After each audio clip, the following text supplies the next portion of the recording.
U.S. is one of the last places that allows us not only the opportunities, but the freedoms to pursue greater responsibilities. I came here running from a situation. I've gotten the responsibility of speaking about some of the people that I used to work with. We would see people show up with a bunch of donations for the migrant caravans in Tijuana, some of the drug habits that came with them, because a lot of these guys were 18th Street gang members making their way into the U.S.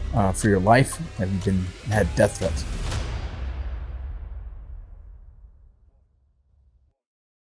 The U.S. is one of the last places that allows us not only the opportunities, but the freedoms to pursue greater responsibilities. And that's what I've managed to find for myself.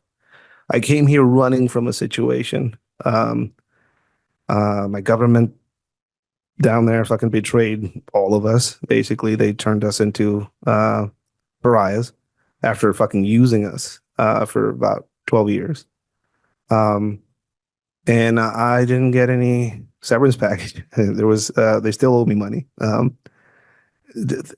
And here in the U.S., I've gotten the responsibility of speaking about some of the people that I used to work with, my experiences, what's going on down there.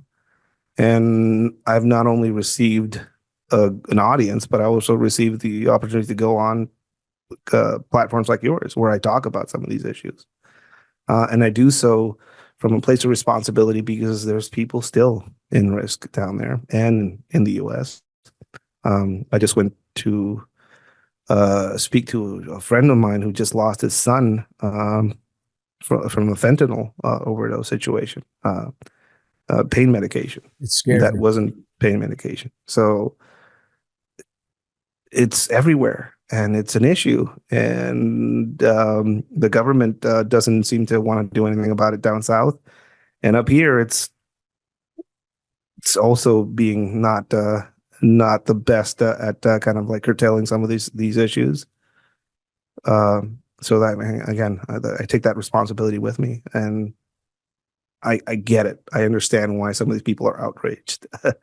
But I also don't understand why some of them aren't doing anything about it. I don't see any of them at the border, or I don't see any of them kind of like investigating where their money goes to. We would see people show up with a bunch of donations for the migrant caravans in Tijuana that would go through one door and then would go out through the other, and were sold on the open air market in places like Zona Norte. And that money was funneled back into the pockets of the organizers or some of the drug habits that came with them, because a lot of these guys were 18th Street gang members making their way into the U.S. Yeah. So it's complex. A lot of these issues are very complex. And it's scary where we're going. Yeah, I appreciate your time, man. I have one last question.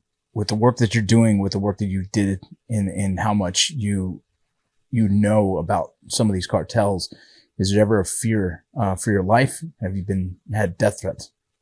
Yeah, I've had many death threats. I left Mexico under some pretty dire situation on my end.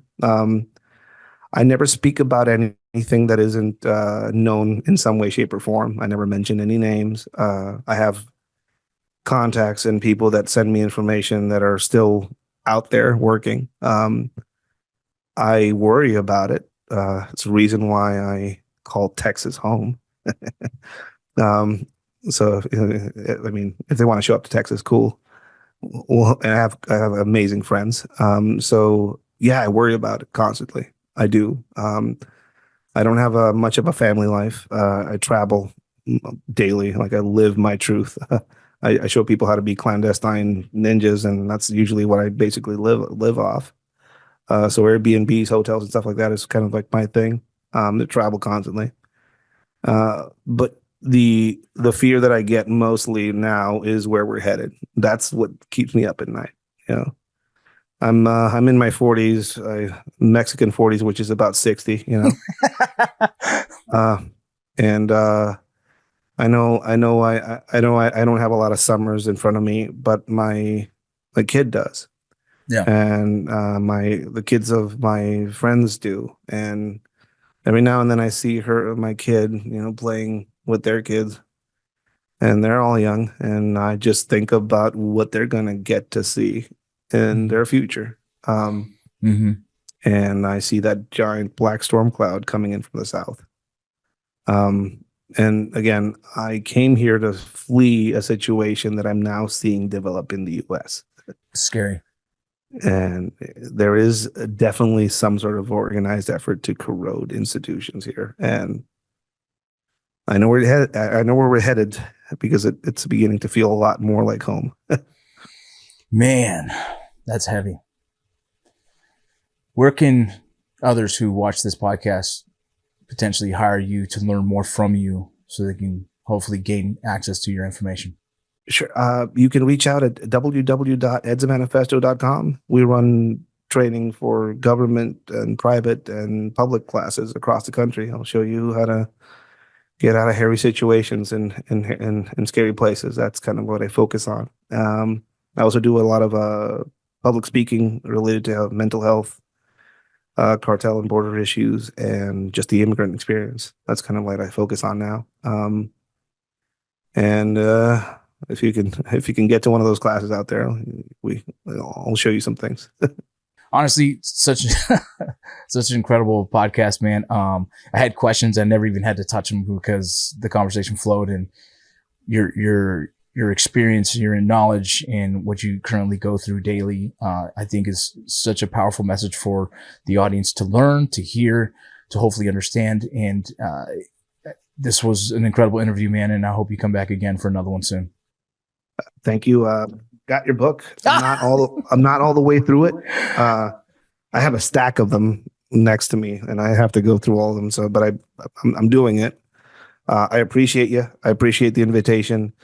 I get the vilification aspect of it and the frustration that creates in some of us because we had to do a job that nobody else wanted to or could do.